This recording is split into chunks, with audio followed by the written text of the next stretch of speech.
How's it going, guys? Just wanted to update my T-Rex build. As you guys know that have been following the channel, and maybe you've seen this video, I posted a video about a week ago or so updating my T-Rex build, and then of course I found out shortly after I uploaded it that they were going to change a couple abilities with the nesting update, and here we are. The nesting update is live, and they did change the abilities, so I just wanted to share with you guys what I'm running now currently, and I have changed up the build quite a bit for myself personally, but I want to just share with you what I feel is the best abilities, the best subspecies, and just kind of go over that stuff and show you how it works. If you guys stay tuned, sorry, for the end of the build itself, I'll share with you guys some clips of me, using it in combat and stuff like that. But without further ado, not making this video too long, we'll jump right into the build. So first off, as we always do, we start with the subspecies. Now, I've had a suggestion from a few of you guys over time, since I've been doing the YouTube channel, to try the Bonebreak Rex, right? I actually, fun fact, used to run this look of the Rex. The Sanguis Rex used to be the plus 5% attack damage way back before the Pounce update. And I actually used to run this Rex, but then when it got switched to the Bonebreak damage, I switched off of it because the Batara Rex got the damage buff on it. So, in terms of the subspecies, if you want the very best subspecies for your T-Rex, the very best subspecies is the Batara subspecies. The plus 3% attack damage, it's just undeniable. It does a ton of damage, and it's going to help you in every single fight you're ever in. And if you're in a Rex v Rex fight, I mentioned this in my last build video for the Rex, if you're in a Rex v Rex fight and you're hitting body shots only, the Batara Rex is going to land 9 bites and kill the Rex, versus the Sanguis and the Rex variant here. They're going to have to take 10 bites to get their kill on body shots only. So it's not a huge difference, 3% attack damage, but it does add up over time. So Batara Rex is the best subspecies. But if you want to run what I'm running, I have now switched to the Sanguis Rex because I do love the look of this Rex the best. I love the model the best. And also, I do run a Bonebreak build. I've always ran a Bonebreak build in this game. And a lot of people have asked me, like, well, why don't you run the Bonebreak? That increased damage has got to matter. Unfortunately, the plus 10% Bonebreak damage is barely noticeable. Like, it's a sliver in difference between the Batara Rex, this one here, and the Sanguis. So this plus 10% Bonebreak damage is really nothing, because the Bonebreak itself does not do damage. Hardly. It does a little bit, but not very much.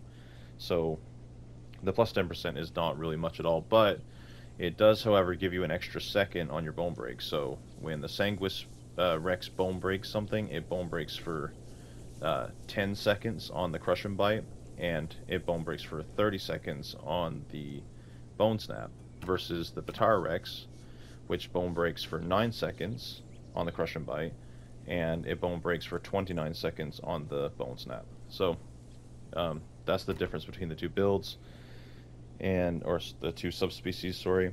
And so I've now decided to go back to my roots, and I like this model, so we're running the model on my build. And I also run a Bonebreak style of play anyway, so that's what I'm doing personally. So if you want the best one, run the Batara. The Batara is the best subspecies. If you want to run what I'm running now currently and having a lot of fun since the nesting update, I'm now running the Sanguis Rex subspecies. So with that being said, let's jump over to our abilities. And here we have, for our first head slot, we have the regular bite. This is going to net you the most amount of damage on your build. This is going to be basically your spammable in any fight that you get into. You're going to want to spam the bite attack on them to DPS your target down. And that is the most efficient way to really DPS the target down, outside of Stomp, because Stomp can, sometimes one-shot a dino. But we'll get into that a little later. So you want bite on there. And then go into our second hit slot, you want Crush and Bite. And as it reads, it does small damage with low Bonebreak. So again, you're not getting a ton of damage out of this, but you are getting the Bonebreak. So yeah, anyway, really huge. And we run the Crush and Bite over Bone Snap, because Crush and Bite is a little bit more sneaky in the way that you use it. If you actually watch the animation of it and the sound, it's not as predictable as Bone Snap. Bone Snap is very predictable. It gets you a lot more Bonebreak on the target, but it's harder to land on a more experienced player because they can hear it, they see it coming a mile away. A lot of people can see Crushing Bite coming a mile away too, but if you're sneaky enough with it and time it right, this is easier to hit in a way. If you're used to the timing, you have to be used to the timing of it. But it's easier to hit on a more experienced player that is going to see that coming. So you might be a bit of a new player, and Crush and Bite might feel a little bit more natural for you, which is good and all, but an experienced player is going to see this coming a mile away. So, and if for those of you that are wondering or maybe getting into the Rex and you're new to the game, Face Tank is really good for fighting other Apexes, but if anything wants to get away from you, it can, because Face Tank has no way of CCing, so you take a lot less reduced damage to your head and neck and chest. But if a experienced player knows where to bite you in the correct areas, like your hip and back area, you're probably still going to die in a 1v1. And also, if you're trying to kill confirm on, let's say, I don't know, a smaller target like an ALEO or something like that, you're not going to be able to really get it, because you might bite it twice and it's just, you know, out of there, right? You bit it once on the body, once on the tail, and it's like one shot and it runs away. Whereas with the Bone Break build like we're running, the Crush and Bite, you're able to CC it, it's crippled, and you can just DPS it down with your bite. So that's why I don't run Face Tank, because this build can kill confirm and get you those trophies and get you the kills, whereas Face Tank can only get you the kills if the dinosaur that you're fighting is foolish enough to keep pushing you when they're hurt. That's essentially what that is. Or get one-shotted by your stomp. So that's just why I run this. It doesn't mean Face Tank's bad, but Face Tank's more better like in a group of you running and you're just the one trying to tank the damage. So moving on to our senses, if you're not in a group, you can run Lone Hunter and gain 10% increased attack damage when not in a group. Of course, this is the only slot here in the sense area, so you might as well just slot it, obviously. But then the increased 10% attack damage is huge, especially if you're a Rex that's fighting, let's say, another Rex and an Aleo. You're actually going to have a significant damage increase over the guy that's just grouped with the Aleo-Ramus. It might be a little different if the Rex's group is something bigger, but, you know, this 10% helps. Really helps you get that Rex down if he happens to be in a group.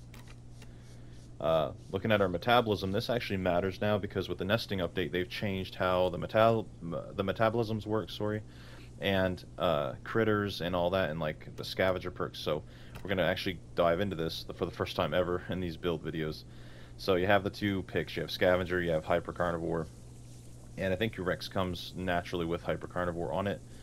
And this just simply means that you're able to eat meat. So if you kill a critter, you're able to eat it. If you kill another player, whether it be a baby or a full adult, sub-adult, whatever, you're able to eat the meat, and that keeps your dinosaur alive. It actually kind of makes you have to hunt a bit more and actually look for the PvP fights as well, which is kind of cool.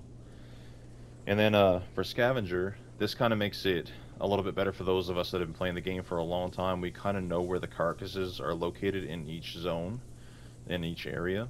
So if you're more of a passive player and you want to play a carnivore but you don't really want to fight a ton, this will help you keep you alive, because you know where the carcasses are, and you'll be able to go feed on the shark carcass or the dead animal carcass, or dinosaur carcass, I guess.